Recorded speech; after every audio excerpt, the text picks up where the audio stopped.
Hello my dear friends, आज हम इस वीडियो में आपके लिए लेकर के आए हुए हैं ऐसे टॉपिक्स जो 2021 में एग्ज़ाम होने वाले हैं 12th के। उसमें 100 मार्क्स के जो पूछे जाते हैं इंग्लिश, उसमें 25 नंबर के रोल करेंगे। तो उन सारे टॉपिक्स को आज मैं आपको बताऊंगा और बताऊंगा कि सब्जेक्ट, वर्ब और ऑब्जेक्ट, प्रेडिकेट किसे कहते हैं। तो चलिए उन सारे टॉपिक्स को मैं आपको दिखा दूँ। मैं बोर्ड पर उसे नहीं लिखूंगा क्योंकि ज़्यादा टाइम लग जाएगा, इसलिए मैं आपको पेज द्वारा दिखाता हूँ। देखिए उन सारे टॉपिक्स को, और जितने भी आपको टॉपिक्स दिख रहे हैं इनको कोशिश करूँगा मैं कि आने वाले 4 महीनों में इन्हें कवर कर लिया जाए, ताकि आपके पास रिवीजन के लिए 2 महीना रहेगा, शेष रहे।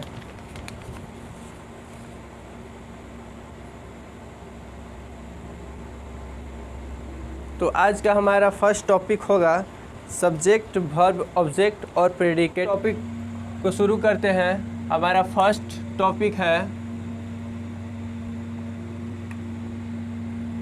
Subject, verb, object, predicate. आज हम इन चारों के बारे में जानेंगे कि सब्जेक्ट किसे कहते हैं और वर्ब किसे कहते हैं, ऑब्जेक्ट किसे कहते हैं और प्रेडिकेट किसे कहते हैं। तो चलिए देखते हैं सब्जेक्ट के बारे में। सब्जेक्ट का हिंदी होता है कर्ता। सब्जेक्ट का हिंदी होता है कर्ता, और कर्ता कहते किसे हैं? तो किसी भी सेंटेंस में जो काम करने वाला पर्सन होता है, जो काम के बारे में बताता है या जो करने वाला होता है मुख्य रूप से, उसे कर्ता कहते हैं, उसे सब्जेक्ट कहते हैं। तो आइए डेफिनेशन के तौर पर उसे जानते हैं कि सब्जेक्ट कहते किसे हैं। अ वर्ड और a group of word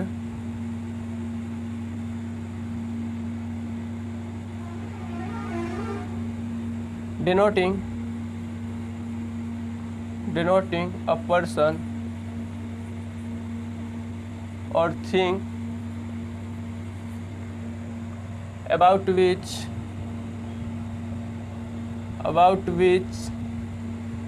something is said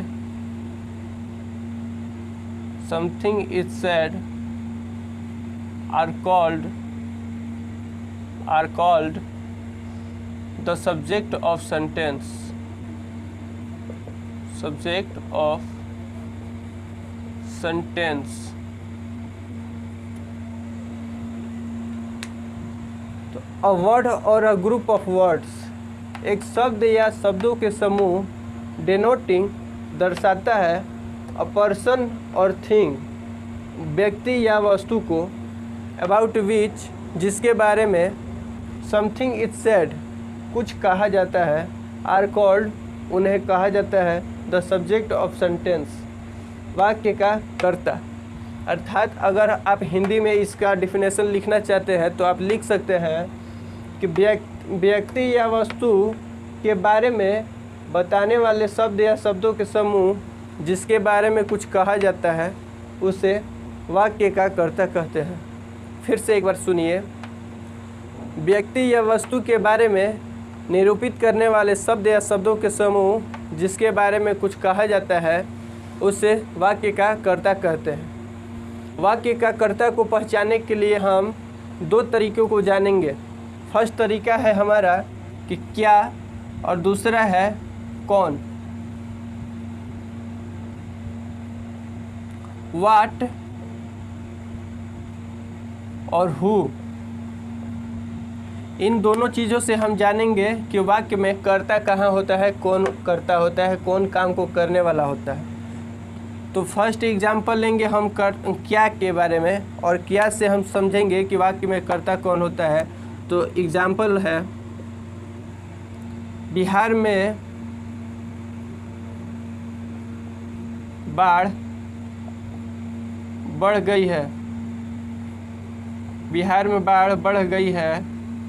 तो यहाँ हम इस सेंटेंस में क्या लगा करके पहचान करेंगे कि सब्जेक्ट कौन सा है। तो बिहार में क्या बढ़ गई है, तो बाढ़ बढ़ गई है, तो हमारा सब्जेक्ट जो होगा वो होगा बाढ़।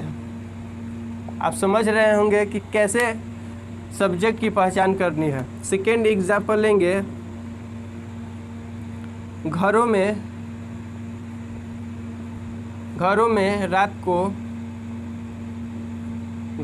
रात को चोर पीटे गए।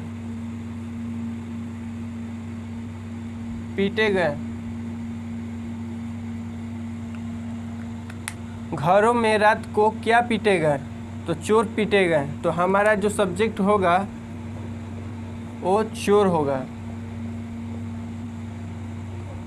इसी तरह से आइए हम थर्ड एग्जाम्पल देखते हैं कि भारत में महंगाई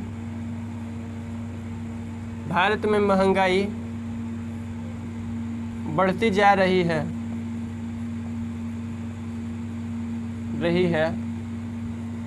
तो हम यहाँ इस सेंटेंस में क्या लगा करके अगर हम ढूंढेंगे तो हमें सब्जेक्ट मिलेगा। तो देखिए, भारत में महंगाई बढ़ती जा रही है, तो भारत में क्या बढ़ती जा रही है? तो आपके जुबान से आंसर निकल करके आएगा महंगाई। बिल्कुल आप सही सोच रहे हैं कि यहाँ सब्जेक्ट जो होगा महंगाई होगा। तो चलिए हम कौन के तरीक़ों से देखते हैं कि सब्जेक्ट की पहचान कैसे की जाती है। तो देखिए एग्जाम्पल, आप इसे नोट्स बनाने के तौर पर भी आप नोट्स कर सकते हैं इसे। तो हमारा फर्स्ट एग्जाम्पल है, रामू 2 दिन से खाना नहीं खाया है। तो रामू 2 दिनों से खाना नहीं खाया है। तो हम यहाँ सब्जेक्ट की पहचान जो करेंगे कौन लगा करके करेंगे। तो रामू 2 दिनों से खाना नहीं खाया है, तो कौन 2 दिनों से खाना नहीं खाया है?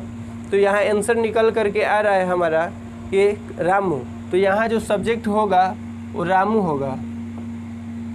सेकेंड एग्जाम्पल में हम समझते हैं, ये ज़रूरी नहीं कि जब भी सेंटेंस में करता होगा सब्जेक्ट जो होगा वो फर्स्ट टाइम ही होता है। वह सेंटेंस के मिडिल में भी हो सकता है, अंत में भी हो सकता है, फर्स्ट में भी हो सकता है। तो आप नोट्स में इन सारी बातों को लिख सकते हैं। एग्जाम्पल है, कल प्रधानमंत्री रैली करेंगे। कल प्रधानमंत्री रैली करेंगे। तो इस सेंटेंस में हम देखेंगे कि कल कौन रैली करेंगे। तो सब्जेक्ट हमारा निकल करके आ रहा है प्रधानमंत्री। तो हमारा जो यहाँ सब्जेक्ट होगा प्रधानमंत्री होगा, क्योंकि कौन कल रैली करेंगे? तो प्रधानमंत्री। तो सब्जेक्ट जो होगा हमारा प्रधानमंत्री होगा। थर्ड एग्जाम्पल लेते हैं हम, विद्यालय में छात्र भाग गए। तो विद्यालय में छात्र भाग गए। तो यहाँ हम कौन लगा करके इन सेंटेंस में देखेंगे कि तो हमारा सब्जेक्ट निकल करके आएगा। तो विद्यालय में कौन भाग गए? तो विद्यालय में छात्र भाग गए। तो हमारा जो सब्जेक्ट होगा छात्र होगा। तो आशा करता हूँ कि आपको ये सब्जेक्ट समझ में आ गए होंगे। अगर ऐसे बात आ गए कि एक ही सेंटेंस में कौन भी निकल करके आ जाए और क्या भी निकल करके आ जाए, तो हम कौन को प्राथमिकता देते हैं, कौन को प्राइमरी देते हैं। तो आप नोट्स में लिख सकते हैं कि यदि किसी सेंटेंस में, यदि किसी वाक्य में कौन के साथ साथ क्या का भी आंसर मिलता है तो हम कौन को प्राथमिकता देंगे। चलिए दोनों हम एग्जाम्पल के तौर पर समझते हैं कि यदि सेंटेंस में दोनों रहे तो हम प्राथमिकता किसे देंगे। जैसे राम आम खाता रहता है। एग्जाम्पल है, रोटी का टुकड़ा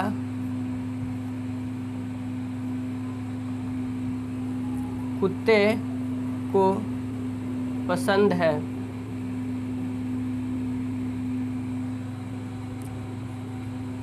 रामू और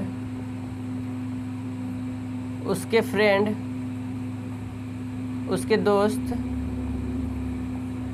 स्कूल गए।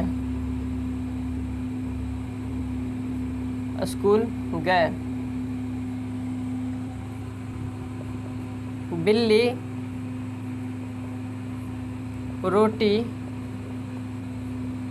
खा गई।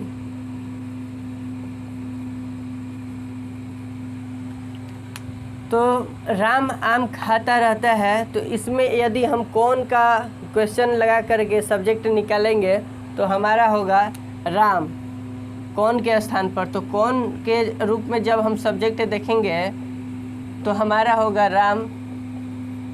यदि क्या के रूप में देखेंगे कि राम आम खाता रहता है, तो राम क्या खाता रहता है, तो आम। तो क्या के अर्थ में जो सब्जेक्ट होगा आम होगा। तो यहाँ हम प्राथमिकता किसको देंगे? राम को, क्योंकि मैंने नोट्स में अभी बताया कि जब भी किसी सेंटेंस में कौन और क्या रहे तो प्राथमिकता हम देंगे कौन को। तो यहाँ हमारा जो सब्जेक्ट के रूप में स्टार्ट होगा सेंटेंस बनाने के लिए, तो उसे राम से हम स्टार्ट करेंगे। तो इसमें हम देखते हैं कि रोटी का टुकड़ा कुत्ते को पसंद है।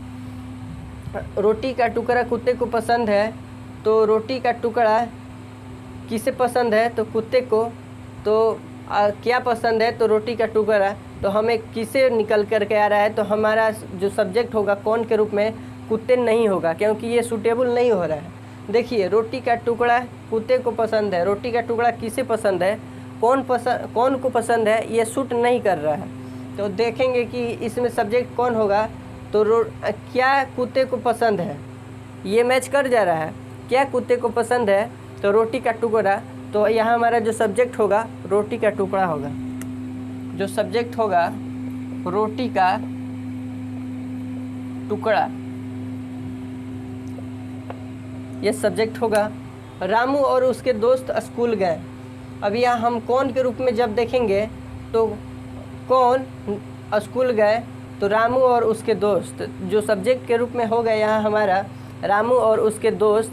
यहाँ से यहाँ तक ये सब्जेक्ट होंगे, क्योंकि कौन स्कूल गए तो रामू और उसके दोस्त। तो यहाँ जो सब्जेक्ट होगा रामू और उसके दोस्त। इस सेंटेंस में हम देखेंगे कि बिल्ली रोटी खा गई। तो कौन रोटी खा गई? तो कौन जब हम क्वेश्चन में लगाते हैं तो निकल करके आंसर आ रहा है जो सब्जेक्ट के रूप में हमारा बिल्ली आ रहा है, कौन के रूप में। और क्या जब लगाते हैं, बिल्ली क्या खा गई, तो रोटी। तो यहाँ सब्जेक्ट जो निकल कर आ रहा है रोटी, क्या के अर्थ में। तो यहाँ हम प्राथमिकता किसे देंगे? बिल्ली को, क्योंकि हमने जाना है कि कौन को प्राथमिकता देना है। तो इसलिए कौन रोटी खा गई, बिल्ली रोटी खा गई, इसे इसलिए सब्जेक्ट की जो स्टार्टिंग होगी बिल्ली से होगी। तो चलिए हम नेक्स्ट टॉपिक के बारे में बात करेंगे, वर्ब के बारे में।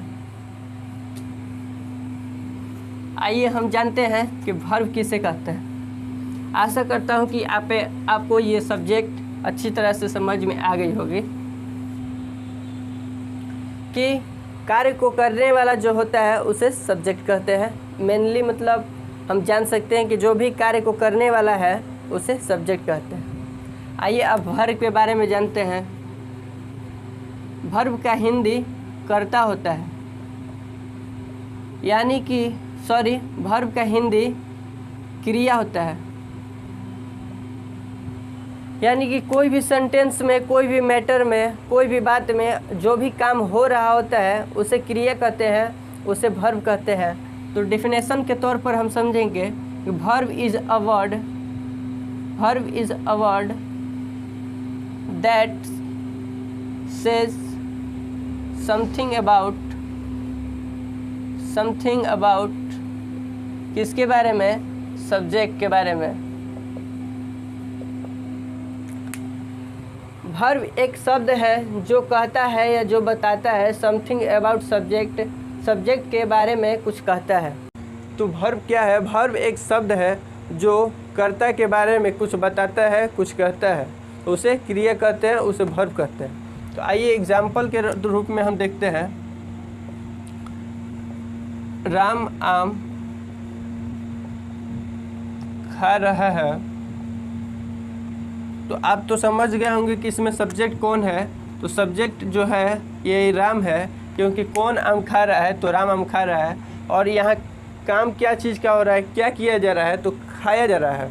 तो जो वर्ब होगा हमारा खाना होगा, तो ये खाना ये हो जाएगा हमारा वर्ब।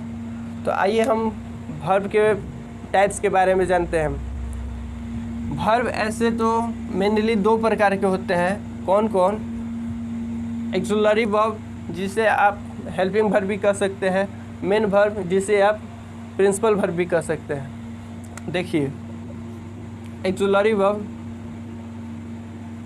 एक्सुलरी वर्ब या helping verb, helping verb. Second है मेन वर्ब, मेन वर्ब या प्रिंसिपल वर्ब। आप एक्सुलरी वर्ब या हेल्पिंग वर्ब को हिंदी में समझ सकते हैं कि इसे सहायक क्रिया कहते हैं, जो शब्द को, सब्जेक्ट को सहायता करता है बताने के लिए। और मेन वर्ब या प्रिंसिपल वर्ब, जिसे मुख्य क्रिया कहा जाता है। यदि आप हिंदी व्याकरण पढ़े होंगे तो इन्हें जानते होंगे। उसी को आज हम इंग्लिश लैंग्वेज में समझेंगे, इंग्लिश ग्रामर में समझेंगे। Auxiliary verb, auxiliary verb, it is a verb, it is a verb that help main verb to make it correct। यानी कि यह एक ऐसा वर्ब है जो मदद करता है, जो सहायक होता है मेन वर्ब को सही करने के लिए। तो मेन वर्ब को सही करने के लिए कैसे सहायक होता है, इसके बारे में हम जानेंगे। अभी जानेंगे कि एक्सुलरी वर्ब भी तीन टाइप्स के होते हैं। फर्स्ट होता है प्राइमरी एक्सुलरी वर्ब, सेकेंड होता है सेकेंडरी एक्सुलरी वर्ब, और थर्ड होता है मोडाल एक्सुलरी वर्ब। तो आइए हम उन तीनों को डिफाइन करते हैं। फर्स्ट है primary auxiliary verb, is, am, are, was, were, do, does, did को ही प्राइमरी एक्सुलरी वर्ब कहते हैं।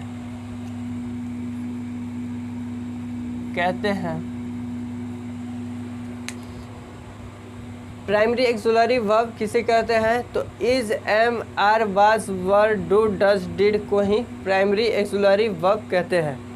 मतलब कि ये ऐसे हेल्पिंग वर्ब है जो मेन वर्ब को बनाने के लिए हेल्प करते हैं, इसलिए इसे हेल्पिंग वर्ब या एक्सुलरी वर्ब कहते हैं। तो प्राइमरी एक्सुलरी वर्ब इसे कहते हैं। सेकेंड है secondary auxiliary verb.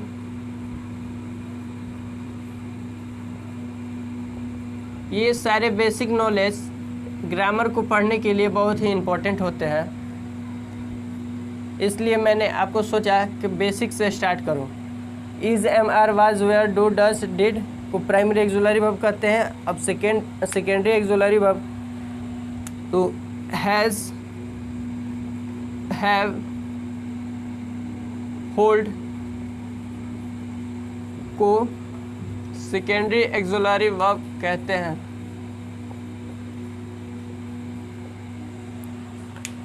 Secondary auxiliary verb किसे कहते हैं? तो हैज़, हैव, होल्ड को सेकेंडरी एक्सुलरी वर्ब कहते हैं। सी है मोडाल एक्सुलरी वर्ब।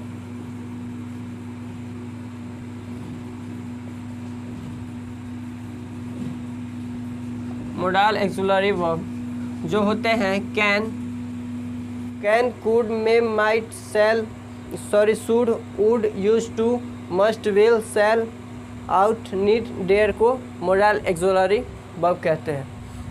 आपने जाना कि एक्सुलरी वर्ब किसे कहते हैं, तो यह हेल्प करता है किसे, मेन वर्ब को करेक्ट करने के लिए, सही करने के लिए। तो आइए हम देखते हैं अब मेन वर्ब किसे कहते हैं।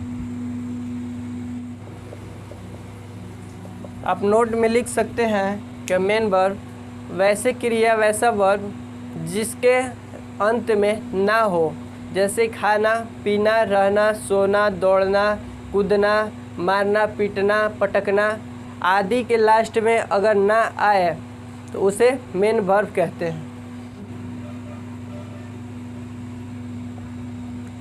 मेन वर्ब के एग्जाम्पल है जैसे शिक्षक पढ़ा रहे हैं। जो कार्य होता है, जो काम किया जाता है उसे मेन वर्ब कहते हैं। तो इसमें काम क्या चीज़ का हो रहा है, पढ़ाने का, तो यहाँ जो वर्ब होगा हमारा पढ़ाना होगा, वर्ब जो होगा पढ़ाना हो जाएगा। तो इसी तरह से हम जानेंगे कि मेन वर्ब किसे कहते हैं, और चलिए इसके बारे में हम डिटेल जानते हैं।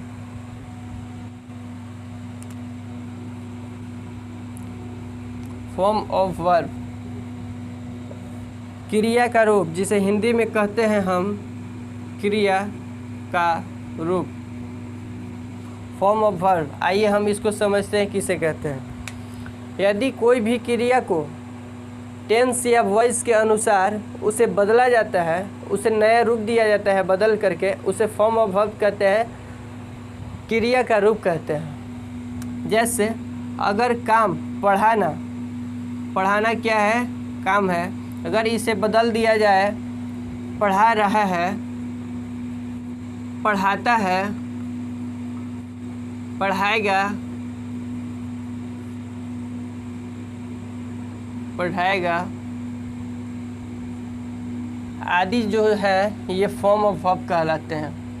Form of verb, form of verb का यूज़ हम टेंस या वॉइस में मैक्सिमम होता है। तो आप समझ सकते हैं कि ये मेन वर्ब हुआ, और ये जो क्रिया का रूप बदल गया उसे फॉर्म ऑफ कहते हैं। मेन वर्ब यानी कि जो अपना रूप में रहता है उसे मेन वर्ब हुआ, और पढ़ा रहा है, पढ़ाता है, पढ़ाएगा, जो इसका क्रिया का रूप में चेंजिंग हुआ उसे फॉर्म ऑफ वर्ब कहते हैं, यानी कि क्रिया का रूप कहते हैं। आप फॉर्म ऑफ वर्ब के लिए लिख सकते हैं कि डिफिनेशन, कि यदि किसी सेंटेंस में कोई भी क्रिया हो और उसे बदल करके नया रूप दिया जाता है, नया फॉर्म दिया जाता है, उसे क्रिया का रूप कहते हैं, उसे फॉर्म ऑफ वर्ब कहते हैं। आइए अब हम मेन वर्ब के कुछ टाइप्स को जानते हैं कि मेन वर्ब जो होते हैं दो टाइप के होते हैं। एक ट्रांजिटिव वर्ब,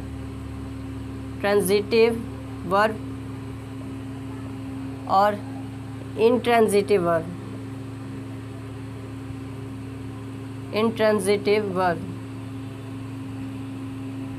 ट्रांजिटिव वर्ब किसे कहते हैं, इंट्रांजिटिव वर्ब किसे कहते हैं।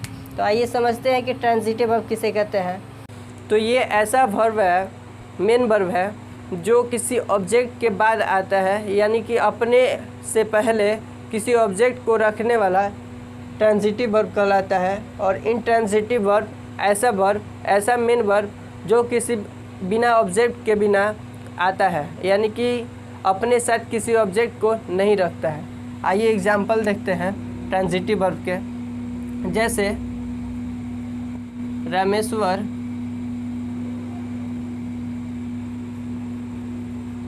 आम खाता है,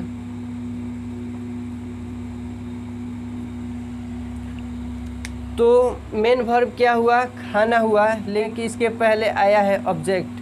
यानी कि ट्रांजिटिव वर्ब जो होता है, जब भी ये वर्ब आता है तो ऑब्जेक्ट के साथ वर्ब जो आता है उसे ट्रांजिटिव वर्ब कहते हैं। जैसे यहाँ ऑब्जेक्ट जो है आम है, आम क्या है, ऑब्जेक्ट है,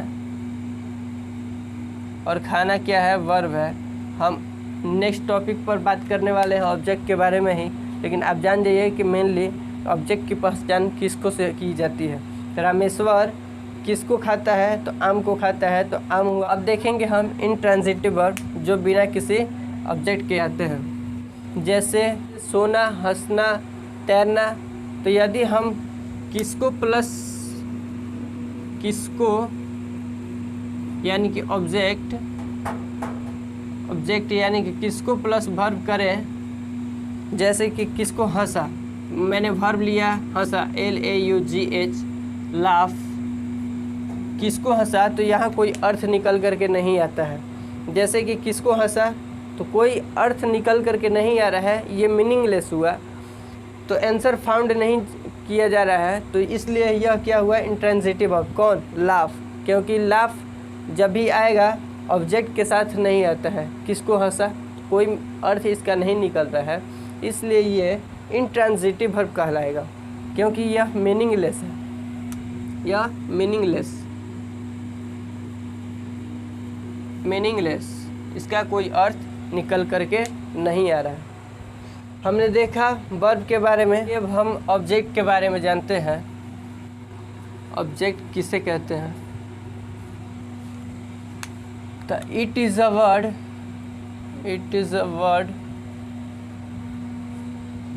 that help before transitive verb.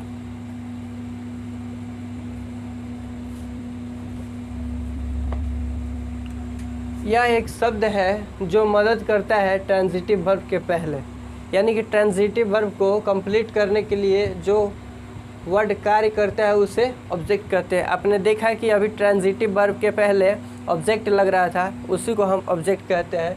तो it is a word that help before transitive verb to complete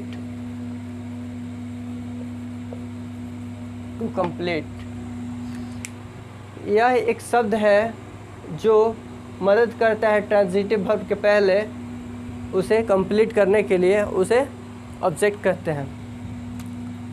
जैसे कि राम ने मुझे कलम दिया, तो हमने देखा कि सब्जेक्ट किसे कहते हैं, तो सब्जेक्ट की पहचान के लिए कौन या क्या देखेंगे। कौन ने मुझे कलम दिया तो राम दिया, तो दोनों का अर्थ निकल रहा है, बट हम प्राइमरी लेते हैं कौन को, तो यहाँ हमारा जो सब्जेक्ट होगा राम होगा, तो राम क्या हो जाएगा, सब्जेक्ट। अब वर्ब हम देखेंगे कि वर्ब यानी कि जो सेंटेंस में कार्य होता है उसे वर्ब कहते हैं। तो वर्ब सेंटेंस में क्या कार्य हो रहा है, तो कलम देने का, तो यहाँ जो होगा हमारा वर्ब दिया हो जाएगा यानी देना।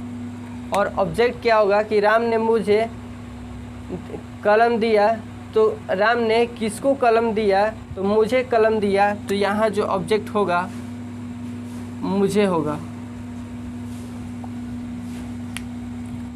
तो हमने देखा कि इस सेंटेंस में कैसे हम सब्जेक्ट की पहचान कर सकते हैं, वर्ब की पहचान कर सकते हैं और ऑब्जेक्ट की पहचान कर सकते हैं। उसी प्रकार हम देखेंगे एक और एग्जाम्पल, समुद्र में मछलियाँ पकड़ी जा रही है।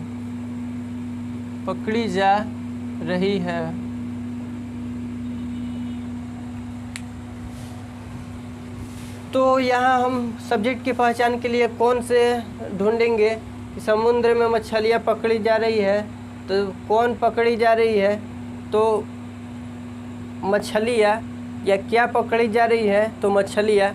दोनों के अर्थ में निकल रहा है, तो और हमें बेटर है सब्जेक्ट की पहचान करना, क्योंकि दोनों का अर्थ में मछलियाँ ही आ रहा है। तो हम मछलियाँ क्या होगा, यहाँ सब्जेक्ट होगा।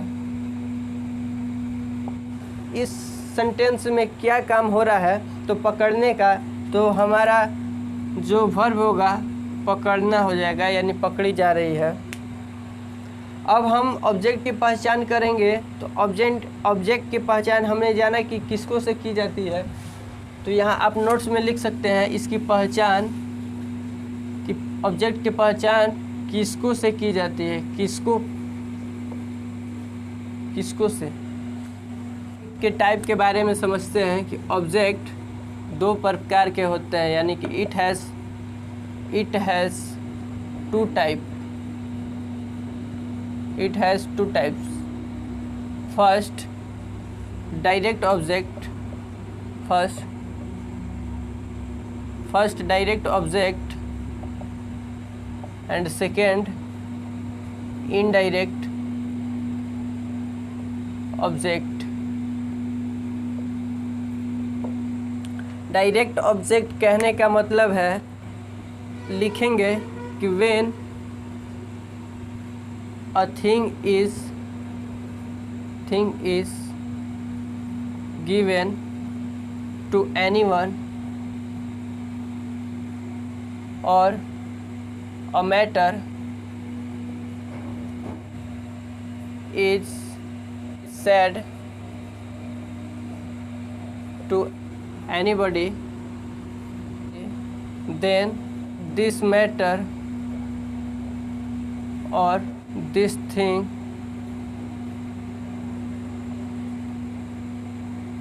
is direct object।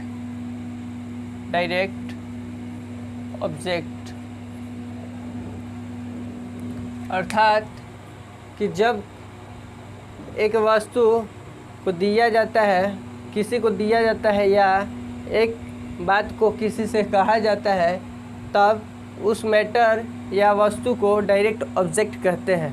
एग्जाम्पल के तौर पर हम समझेंगे, राम द्वारा एक कलम दिया गया सोहन को दिया गया। तो यहाँ हम डायरेक्ट ऑब्जेक्ट को देखेंगे कि राम द्वारा एक कलम सोहन को दिया गया। तो क्या चीज़ को दिया जा रहा है या क्या चीज़ को कहा जा रहा है? तो इसमें तो आपको दिख रहा होगा कि दिया जा रहा है क्या चीज़ को, एक कलम को। तो हमारा जो डायरेक्ट ऑब्जेक्ट होगा कलम होगा, इनडायरेक्ट नहीं, क्योंकि इनडायरेक्ट ऑब्जेक्ट जिसको दिया जाता है या जो पर्सन होता है उस मैटर को सुनने वाला, जो वो पर्सन होता है इस ऑब्जेक्ट को लेने वाला, उसे इनडायरेक्ट ऑब्जेक्ट कहते हैं। तो कलम हमारा क्या है? डायरेक्ट ऑब्जेक्ट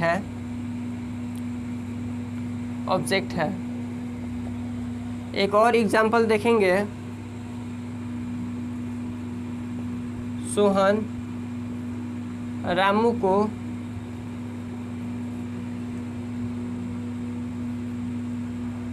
एक पंखा खरीदा।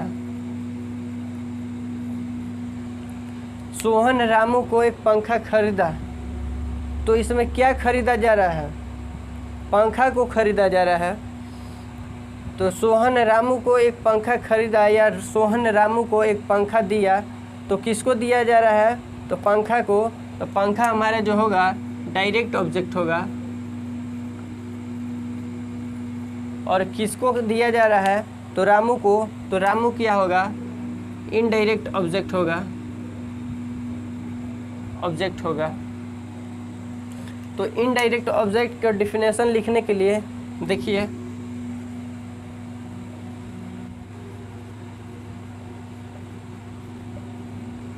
Object the person who hears the matter, या the person who takes the things is called things। that person or that person is called indirect object। अर्थात कि द पर्सन हु हियर्स, व्यक्ति जो सुनता है मैटर को, या द पर्सन व्यक्ति हु जो टेक्स द थिंग वस्तु को लेता है, दैट पर्सन इज कॉल्ड, उस पर्सन को इनडायरेक्ट ऑब्जेक्ट कहते हैं। यानी कि किसी भी सेंटेंस में किसी वस्तु को लेने वाला या किसी मैटर को सुनने वाला जो पर्सन होता है उसे इनडायरेक्ट ऑब्जेक्ट कहते हैं। एग्जाम्पल देखिए, रामू ने मुझे कहानी सुनाया, तो सब्जेक्ट तो रामू है, क्योंकि तो इसमें जो कहानी सुनाया जा रहा है तो किसके द्वारा सुनाया जा रहा है, तो रामू द्वारा। लेकिन सुनने वाला कौन है, तो मुझे, यानी कि मैं सुनने वाला हूँ। तो इसलिए इनडायरेक्ट ऑब्जेक्ट कहा जाए कि इस सेंटेंस में इनडायरेक्ट ऑब्जेक्ट कौन है, तो मैं हूँ, क्योंकि मैं इस कहानी को सुन रहा हूँ और मुझे रामू सुना रहा है। तो इनडायरेक्ट ऑब्जेक्ट जो होगा, इनडायरेक्ट ऑब्जेक्ट वो मुझे होगा। एक और एग्जाम्पल हम लेते हैं, सोहन रोहन को आम दिया। तो सोहन रोहन को आम दिया, तो देने वाला कौन है, सोहन। लेकिन लेने वाला कौन है, यानी कि लेने वाला, रखने वाला, सुनने वाला जो होता है उसे इनडायरेक्ट ऑब्जेक्ट कहते हैं। तो इसमें सोहन रोहन को आम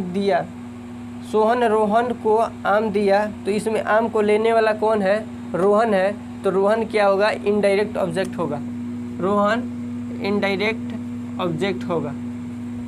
तो इस तरह से आपने देखा कि ऑब्जेक्ट दो प्रकार के होते हैं, इनडायरेक्ट ऑब्जेक्ट और डायरेक्ट ऑब्जेक्ट। और इनको आपने समझा कि डायरेक्ट ऑब्जेक्ट को जिस मैटर को कहा जाता है या जिस थिंग्स को दिया जाता है उसे डायरेक्ट ऑब्जेक्ट कहते हैं, और इनडायरेक्ट ऑब्जेक्ट जो उस मैटर को सुनने वाला होता है, जो उस थिंग्स या जो उस वस्तु को लेने वाला होता है, उसे इनडायरेक्ट ऑब्जेक्ट कहते हैं।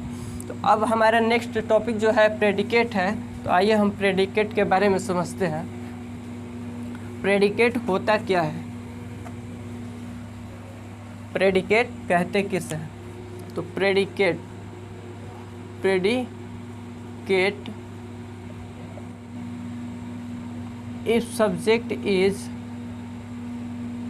if subject is eliminated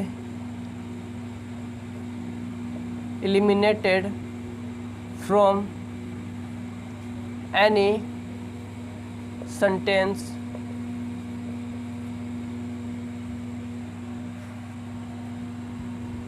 then rest part of sentence is called predicate.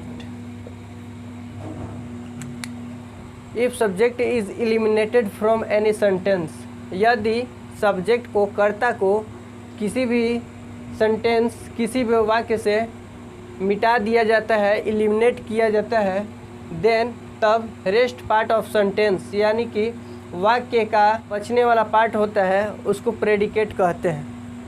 आइए इसको एक लाइन में हम समझते हैं कि यदि किसी भी सेंटेंस में सब्जेक्ट को एलिमिनेट किया जाता है, ख़त्म कर दिया जाता है, तो जो रेस्ट पार्ट बच जाते हैं, जो वर्ब और ऑब्जेक्ट बच जाते हैं और उसके साथ जितने भी वर्ड्स होते हैं उनको प्रेडिकेट कहते हैं। तो एग्जांपल देखिए,